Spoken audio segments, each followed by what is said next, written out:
আছি রে আচল চাকা জুড়ি করে সদাই টানি আছি রে আচল একটি কলসি নয় কি ছিদ্র এমনি আমি জল আমি একটি কলসি নয় কি ছিদ্র এমনি আমি জল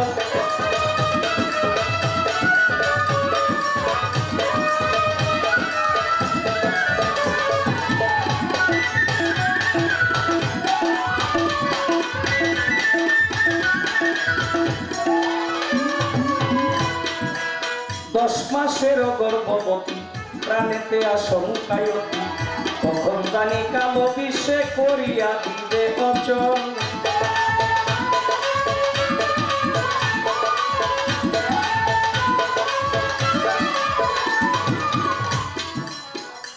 অনেক বাবারা অনেক ভাইরা দয়ালের বাড়িতে আইসা এই আজ দয়ালের বাড়িতে এসে একটু শান্তিতে ঘুমায় কি আছে না অনেক ভাইরা আছেন এরকম দয়ালের বাড়িতে এসে একটু শান্তিতে ঘুমায় কারণ নিজের বাড়িতে শান্তিতে ঘুম আসতে পারে না তো একটু যদি না ঘুমায় দয়ালের বাড়িতে তাহলে স্বপ্নে খোদারে দেখবো কেমনে তাই না ওই যে বড় পীর আব্দুল কাদের জিলানী রাহমাতুল্লাহ আলাইহির কাছে এক লোক বায়াত হইছে গিয়া বায়াত হইলে বড় পীর কয় শুন ওই লোকটা আগে ডাকাতি করতো ডাকাত ছিল বড় পীরের কাছে বায়াত হইছে ডাকাতি করলে কি হইব ওই লোকটা জীবনে এক ওয়াক্ত নামাজ মিস করে নাই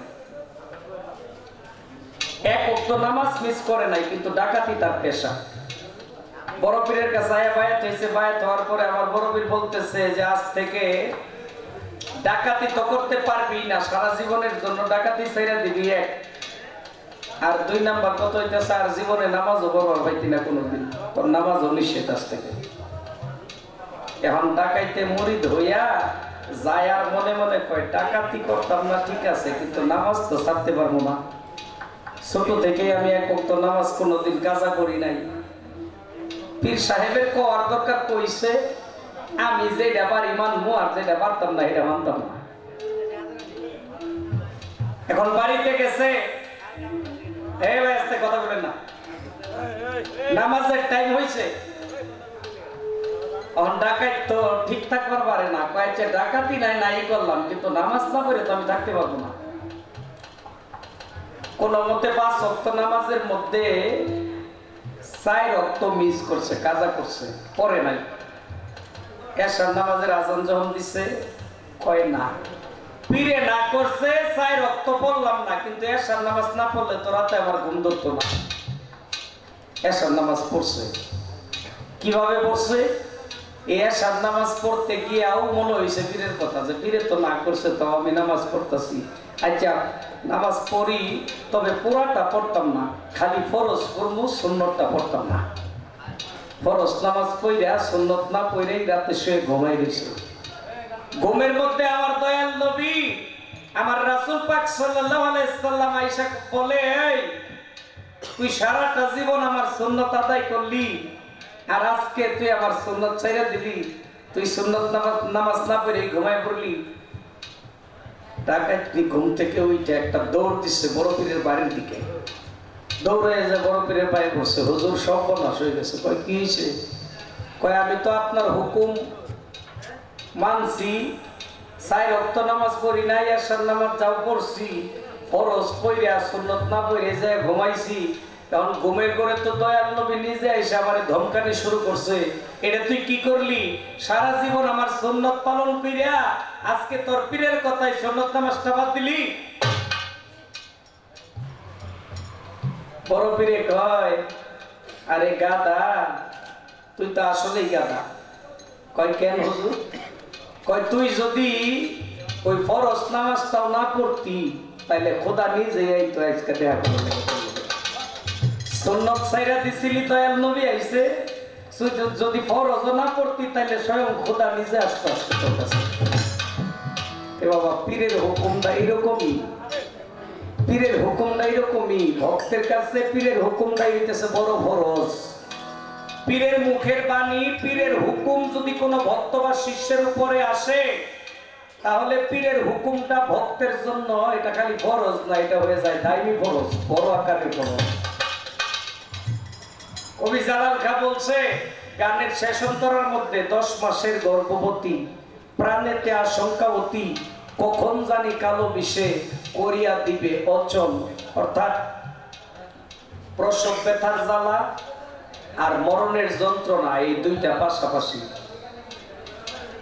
মরণের যন্ত্রণা আর প্রসব ব্যথা এই দুইটা পাশাপাশি।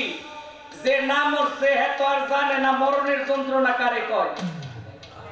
আবার যে মা সন্তানাদি জন্ম দিছে সে জানে প্রসব ব্যথা কারে কয়। যার সন্তানাদি হয় নাই সে তো আর বলতে পারবে না প্রসব ব্যথা কারে কয়। এই প্রসব ব্যথা আর মরণের যন্ত্রণা কাছাকাছি। মরণের যন্ত্রণা কি? আল্লাহর নবীর কাছে যখন আজরাইল আসলো দয়াল নবীর জান কবজ করার জন্য, আজরাইল আইসা বলে, আসসালামু আলাইকুম ইয়া রাসূলুল্লাহ, আপনি যদি অনুমতি দেন আপনার জান আমি কবজ করব, আর যদি অনুমতি না দেন তাহলে আমার আপনার জান কবজ করার কোনো হুকুম নাই। আজরাইলের দয়াল নবী কয়, হে আজরাইল, আমি যদি আমার জান কবজ করতে তোমাকে নিষেধ দেই তাহলে কি করবা? কয়, হুজুর যদি আপনি নিষেধ করেন আপনার জান আমি কবজ করব না, এটা আল্লাহ আমারে কই দিছে। আমার দয়াল নবী কয়, না তুমি আমার জান কবজ করো, তুমি আমার জান কবজ করো, তবে একটা শর্ত। কি? মরণের যে কি যন্ত্রণা এটা আমার একটু দিতে হইব। আজরাইল কয়, ইয়া রাসূলুল্লাহ আমাকে ক্ষমা করবেন, এটা আমার দ্বারা সম্ভব না। কয় কেন? কয় আল্লাহ যদি আপনাকে সৃষ্টি না করত, এই কুল কায়নাতের কিছুই সৃষ্টি করতেন না, আমি আজরাইল নিজেও সৃষ্টি হইতাম না। তাইলে আপনাকে আমি মরণের যন্ত্রণা দিয়া আল্লাহর দরবারে আমি কি জবাব দিব? আমার দয়াল নবী কয়, তুই যদি আমার মরণ যন্ত্রণা না দেস তাইলে আমার হুকুম অমান্য করলেও তো তুই অপরাধী। আজরাইল কয়, ঠিকই তো কইছেন, বললাম তো একটা বিপদে। কয় ঠিক আছে। দয়াল নবীর বুকের উপরে আজরাইলের হাতের একটা আঙ্গুল দিয়ে একটু চাপ দিল। আমার দয়াল নবী অনুভব করলো 7টা আসমান ভাঙ্গা যেন তার বুকের উপর পড়তেছে। এবার দয়াল নবী কয়, আজরাইল আমার উম্মতের উপায় কি?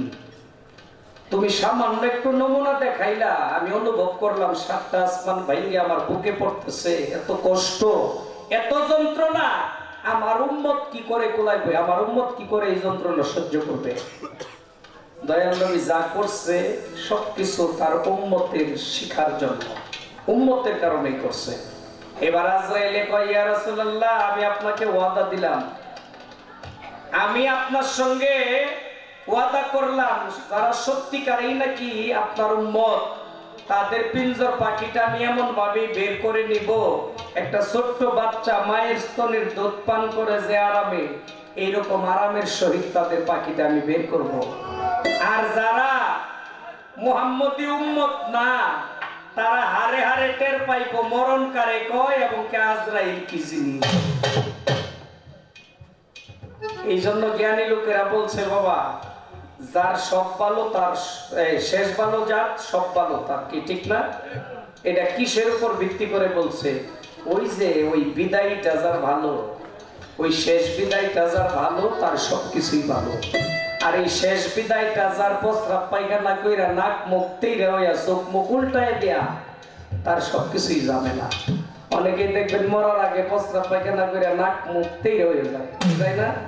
ভিক্ষা ভিক্ষা যায়, অনেক মুসিবত, ওরাও বিদায় নেয়। আবার কেউ দেখবেন আত্মীয় স্বজন ভক্তবৃন্দ সবাই ডাইকে আইনা কথাবার্তা কইতে কইতে একটু চাদর বা কাপড় মুখের উপর দিয়ে শুয়ে পড়লো, কোন দিক দিয়ে যেন তার পিঞ্জর পাখিটা হয়ে গেছে, ওটাকে বলে বিদায়। এই বিদায়টা যার ভালো সবই তার ভালো। 10 মাসের গর্ভবতী প্রাণেতে আশঙ্কায় অতি, কখন জানি কালো বিষে করিয়া দিবে অচল।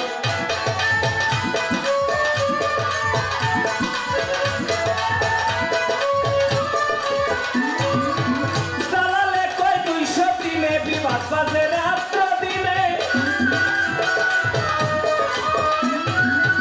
জালালে কয় 200 দিনে বিবাদ বাজে রাত্র দিনে, থাকলো না আর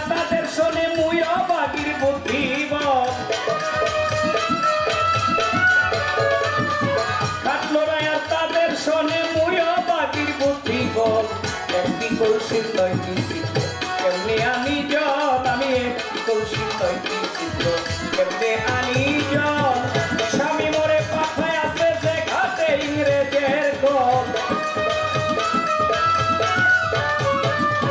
স্বামী মোরে পাঠায় আছে যে ঘাটে ইংরেজের কল একটি কলসির নয়টি ছিদ্র কেমনে আনি জল আমি একটি কলসির নয়টি ছিদ্র কেমনে আনি জল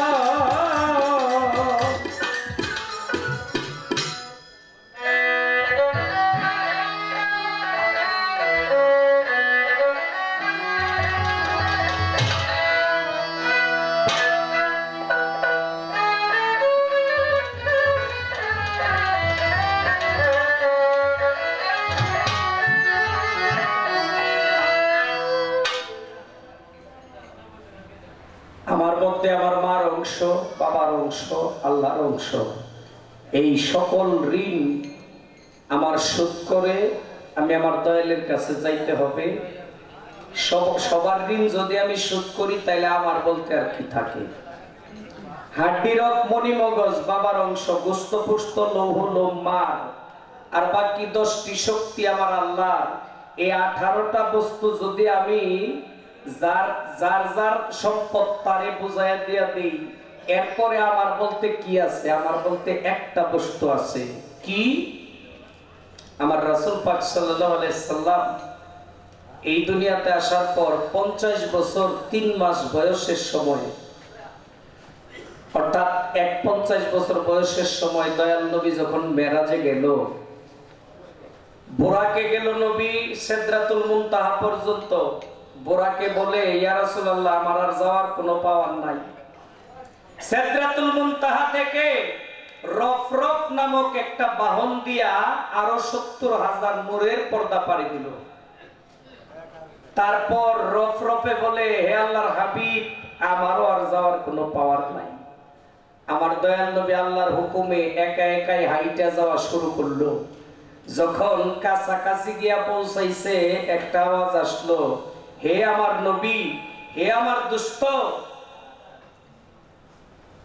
আপনি কি মুরিদ হইছেন? আপনি কি বায়াত গ্রহণ করছেন? আমার দয়াল নবী কয়, হে বারে আলাহি, আমি তো মুরিদ হই নাই, কারো কাছে হাতে হাত দিয়ে বায়াত গ্রহণ করি নাই। আমার কাছে অনেকেই হইছে, কিন্তু আমি তো হই নাই।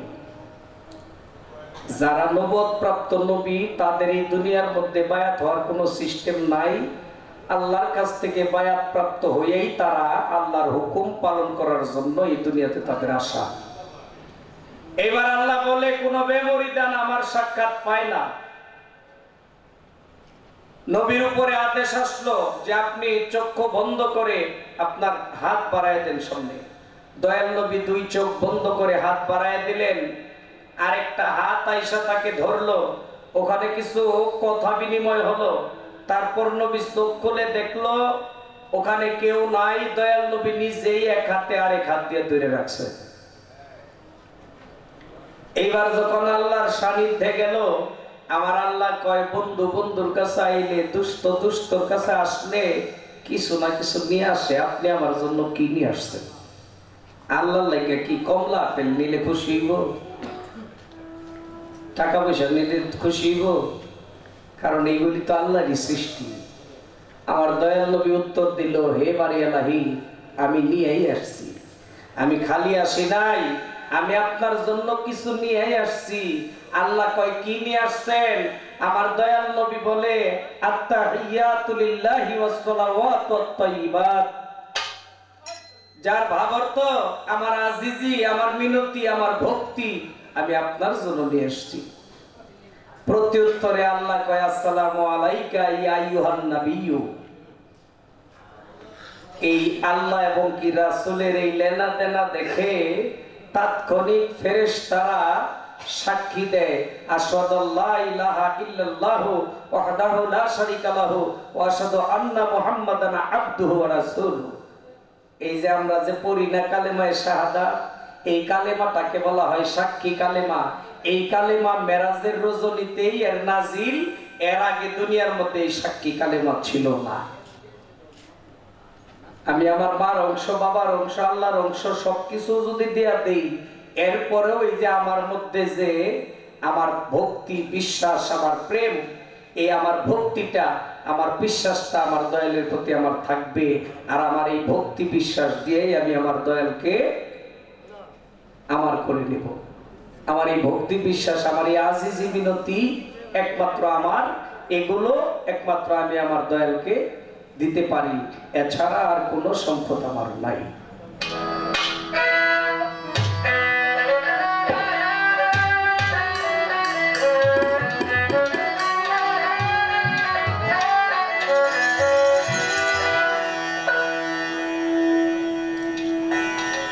দয়ালের দেখলে তার কাবা তফ হয়ে যায়, অনেক মূল্যবান কথা। দয়ালের দেখলে আর তার কাবা তফ করার বাকি থাকে না। এই জন্যই বলা আছে মানুষ ছাড়া আল্লাহর কোনো দলিল নাই। মানুষের দলিল হইতেছে আল কোরআন। কোরআন কার দলিল? কোরআন মানুষের দলিল, আর মানুষ হইতেছে আল্লাহর দলিল।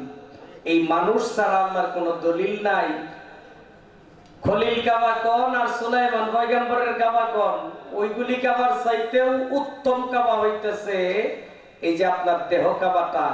এই কাবাটাকে বলা হয় জলিল কাবা, অর্থাৎ স্রষ্টার নিজের হাতের তৈরি কাবা। আর দয়াল মুর্শিদ স্বয়ং ওই কাবা। ওই কাবাকে দেখলে আর কাবা দেখার বাকি থাকে না। ওই কাবা তফ করতে পারলে আর কাবা তফ করার বাকি থাকে না।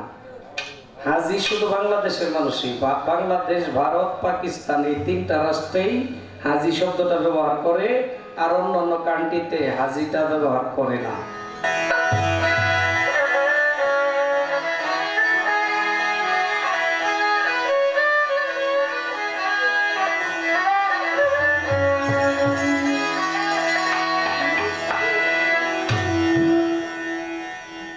একটা প্রশ্ন রাখবো জানার জন্য, দয়ালের কাছে একটি জিজ্ঞাসা রাখবো। আমরা তো জানি এই দুনিয়ার মধ্যে আসার পরে একটা মানুষ যখন গুরু ধরার মতো তার বয়স হয়, তখন দিয়া গুরুর কাছে আত্মসমর্পণ করে। গুরু তাকে বিভিন্ন ভাবে পরীক্ষা নিরীক্ষা করে, কি ঠিক না? পরীক্ষা নিরীক্ষা কইরা যদি গুরুর পরীক্ষায় সে উত্তীর্ণ হয়, যদি টিকে যায়, এক সময় দয়ালে তারে আস্তে আস্তে কাছে টাইনা নেয়। কাছে টাইনা নিয়া দেখেন জীবন বইরা যায়, দয়ালের কদম মুসি করে ভক্তরা, মুর্শিদের পায়ে চুমা দেয়, মুর্শিদকে কদম মুসি করে। আর যেদিন দয়ালে টান দিয়া বুকে নেয়, ওই দিনই দয়ালের কাছ থেকে ওই ভক্তের কাছে, ওই শিষ্যের কাছে কিছু লেনা দেনা হয়ে যায়। আপনি দয়ালকে কদম মুসি করবেন, দয়াল যদি কোনোদিন খুশি হয়ে আপনাকে বুকে জড়াইয়া নেয়, দয়ালের বুকে আপনার বুক লাগা মানে পরশ পাথরের ছোঁয়াটা পায়ে গেলেন। দয়ালের গোলামি করে এই দয়ালের কাছ থেকে কি বেলায়েত হাসিল করে ভক্তরা, দয়ালের কাছ থেকে মারিফতের এলেম গ্রহণ করে। আমার দয়ালের কাছে একটু জানার দরকার, এই পৃথিবীর মধ্যে এমন একজন শিষ্য, সে জন্মের পরে একদিনও তার গুরুর গোলামি করে না। জন্ম নেওয়ার সঙ্গে সঙ্গে তার গুরু তারে পরিপূর্ণ বেলায়েত দান করে দিয়েছিল। এই দুনিয়াতে প্রকাশ পাওয়ার পরেই তার গুরু তার প্রতি সন্তুষ্ট হইয়া তাকে মারিফতের এলেমে ভরপুর কইরা দিল একটা সিস্টেমে। আমার একটু জানার দরকার, দয়াল গোলামি কইরা যে জিনিস নিতে হয়, এই জিনিস দুনিয়াতে আসার সঙ্গে সঙ্গেই তার দয়ালে তারে দিয়ে দিল, তাইলে সে গোলামিটা কোন সময় করছিল? দুনিয়াতে আসার আগেই কইরা আইছে, নাকি এই দুনিয়াতে আসার পরে সে পরিপূর্ণ হওয়ার পরে গোলামিটা করছে? এই শিষ্যটা এত বড় ভাগ্যবান শিষ্যটাই বা কে? কোন গুরু তাকে দুনিয়াতে আসার সঙ্গে সঙ্গেই ধন দিয়া ধনী বানাইয়া দিছিল? বাড়ি গাড়ি টাকা পয়সা এই ধন না, যে ধনের উপরে আর কোনো ধন নাই, ওই ধনের ধনী বানাইয়া দিছিল শিষ্যকে। এই একটি জিজ্ঞাসা।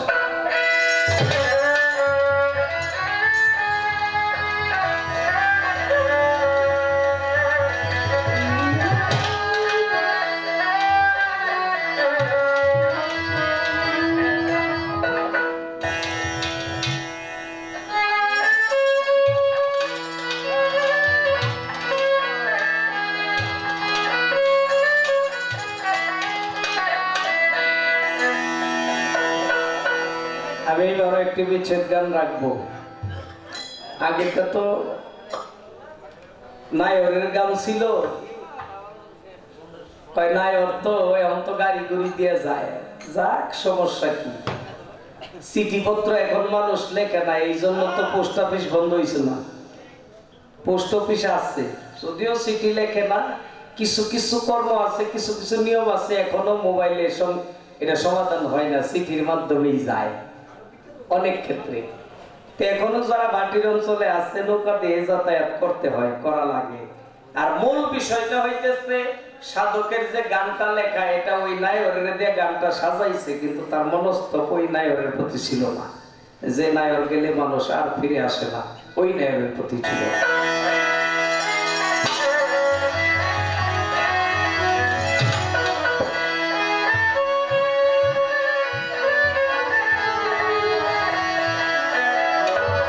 আমি জানলে কি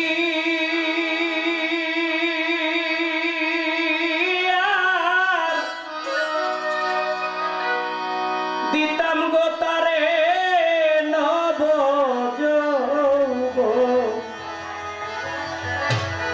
খানি, আমি আগে কি আর জানি।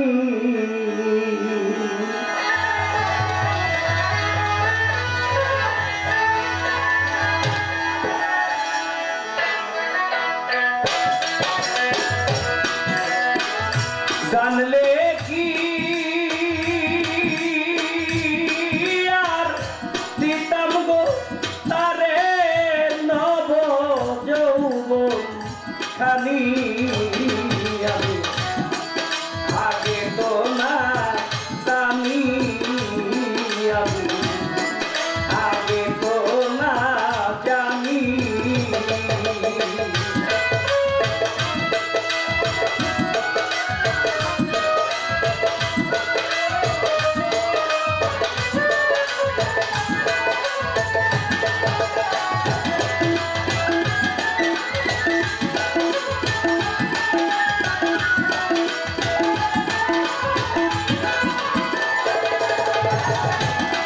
প্রেম না করে ছিলাম বালা, লোকে কইতো সতী,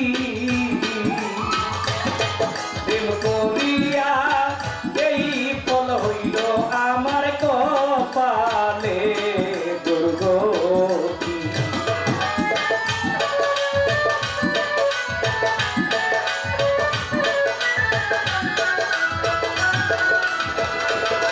প্রেম না করে ছিলাম বালা, লোকে কইতো সতী,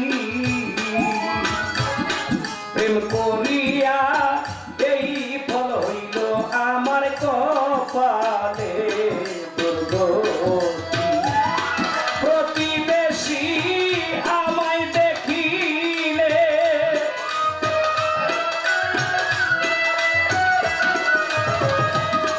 প্রতিবেশী আমায় দেখিলে এখন করে কানা কানি, আমি আগে তো না জানি, আমি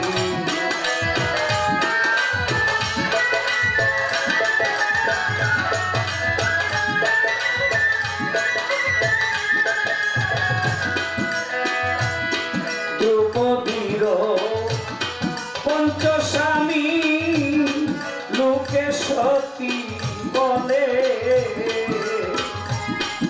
আমি রাধার একা কৃষ্ণে কেন মন্দ কয় সকলে।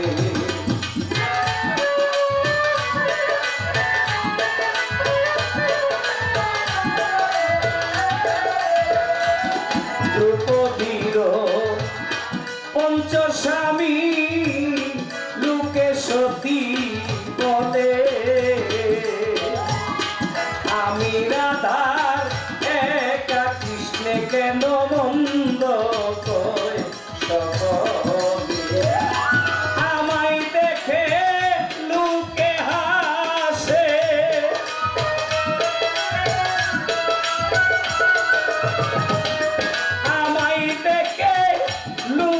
হাসে বলে রাধা কলঙ্কিনী আমি আগে তো না জানি আমি আগে তো না জানি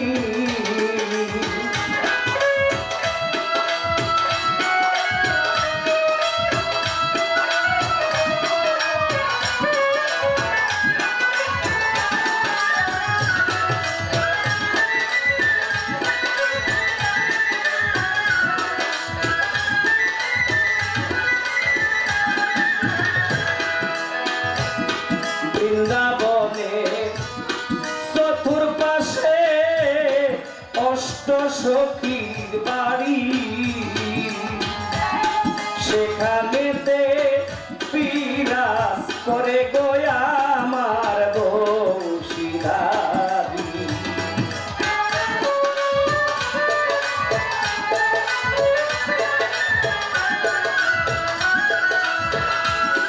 বৃন্দাবনের চতুর্পাশে অষ্ট সখীর বাড়ি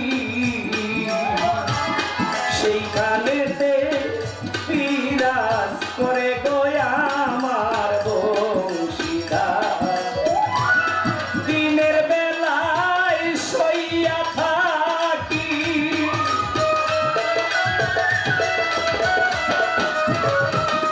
দিনের বেলায় শইয়া থাকি রাইতে মানে না প্রাণী আমি আগে তো না জানি আমি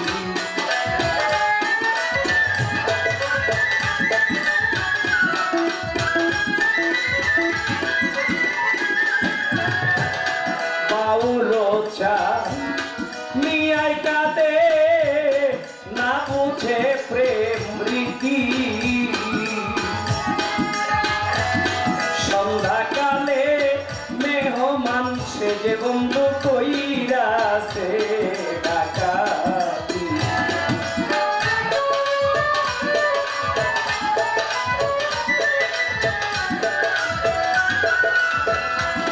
বাউলো চান মিয়াই কাঁদে না বুঝে প্রেম রীতি সন্ধ্যাকালে মেহমান সে যে বন্ধু কইরাছে ডাকাতি গোপনে বলিয়া গেছে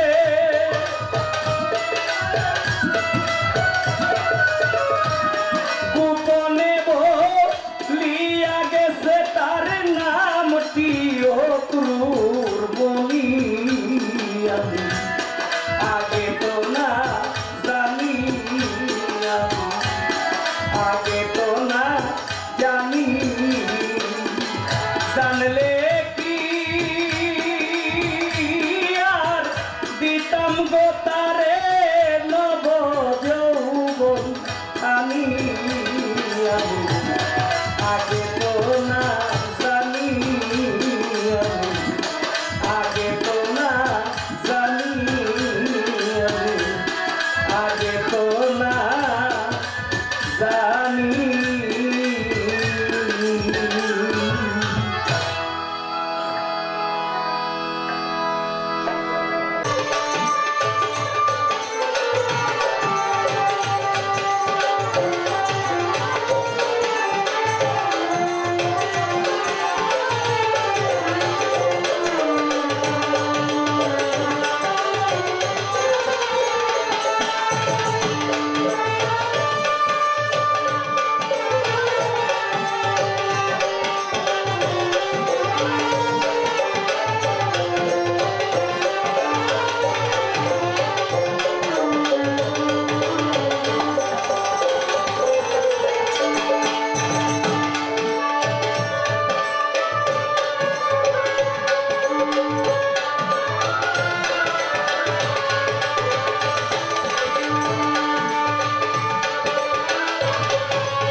কঠিন পারি তৌহিদ সাগর কঠিন পারি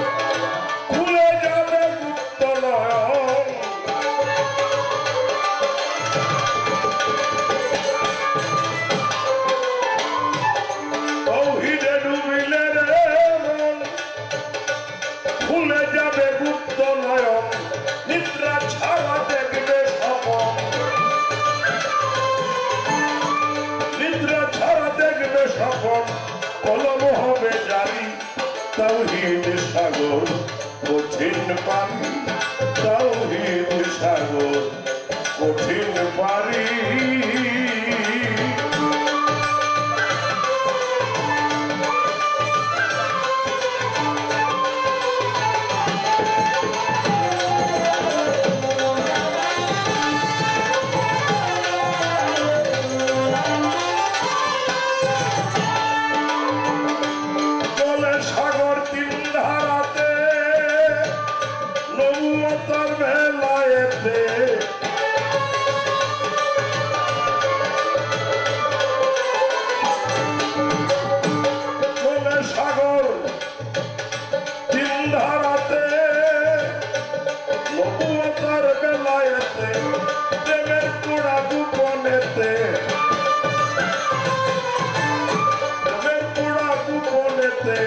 যেতে বন্ধুর পারি তৌহিদ সাগর কঠিন পারি তৌহিদ সাগর কঠিন পারি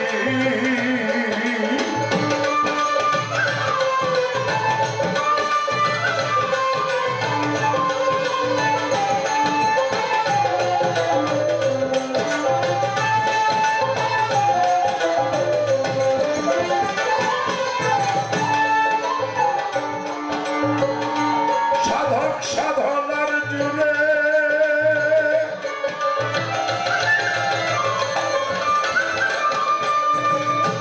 এই সাগর মন্থন করে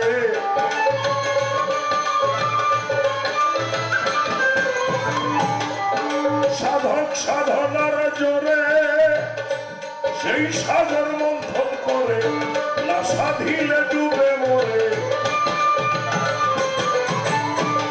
সাধিলে ডুবে মরে হইলে আনারি তৌহিদ সাগর কঠিন পারি তৌহিদ সাগর কঠিন পারি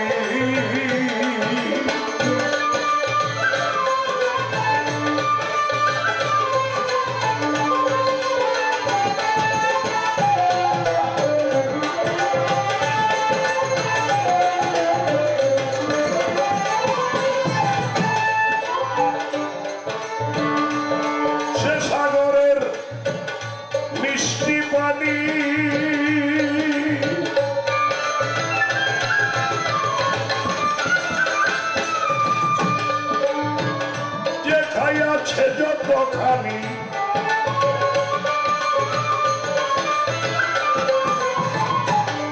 সে সাগরের মিষ্টি পানি যে খাইয়াছে যতখানি ফকির লালন বলে যেমনি জ্ঞানী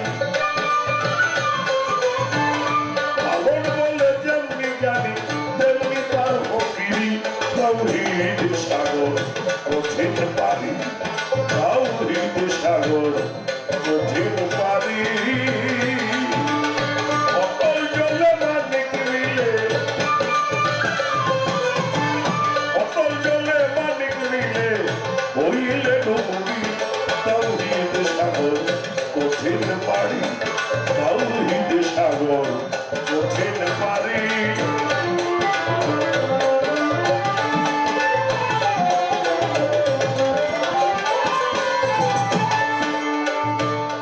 বসে বসে রাজা সরে গিয়াছি শুনিয়া, আমার কাছে জিজ্ঞাস করে গুরু ধারা লইয়া, কোনো কিছু না পাইয়া বেলায়েত, কোনো কিছু না করিয়া বেলায়েত পাইল, এই কথাটি আমার কাছে জিজ্ঞাসা রহিল। কর্ম না করিয়া কেমনে বেলায়েত গেল পাইয়া, আসরেতে এবার আমি যাব বলিয়া।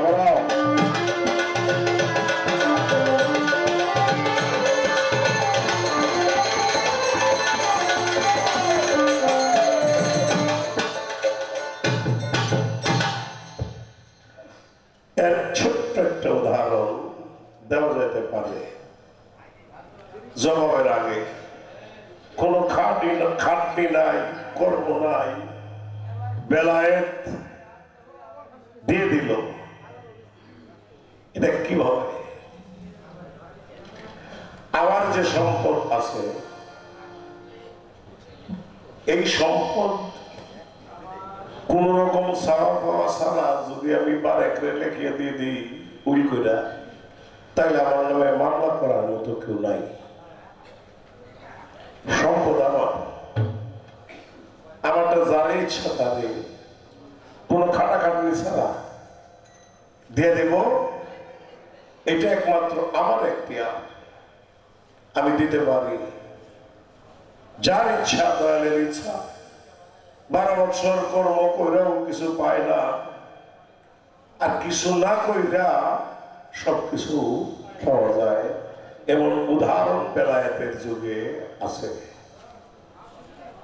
তার একটা উদাহরণ যদি আসে বেলায়েত জারি হওয়ার পরে, তার একটা উদাহরণ আসতে পারে হযরত বড় পীর আব্দুল কাদের জিলানী রাহমাতুল্লাহ আলাইহি। মাদার জাতুলি হেই বাড়িতে গেছে চুরি করবার লেগা, শীত কাইটা ঘরে ঢুকবো, যেখানে বইছে এনেই বসা, আর লড়তে পারে না। বেলায়েত কি জিনিস এটা তোর সুরে বোঝে না, চোর বোঝে না বেলায়েতে মর্ম, বেলায়েতের মর্যাদা। কিন্তু চুরিও করতে পারলো না, যাইতেও পারে না, আটকা। হঠাৎ করে খোয়াজকিজির জিন্দা পীর হযরত বড় পীর আব্দুল কাদের জিলানী রাহমাতুল্লাহ আলাইহির কাছে গিয়ে বলছে, হুজুর, আমার এই চিস্তান শহরে একজন শহর কুতুবের প্রয়োজন। যে শহর কুতুব ছিল সে বিদায় হয়ে গেছে। হযরত বড় পীর কয়, আপনার যদি কুতুবের দরকার হয় আমার ঘরের পিছে আছে, গেলে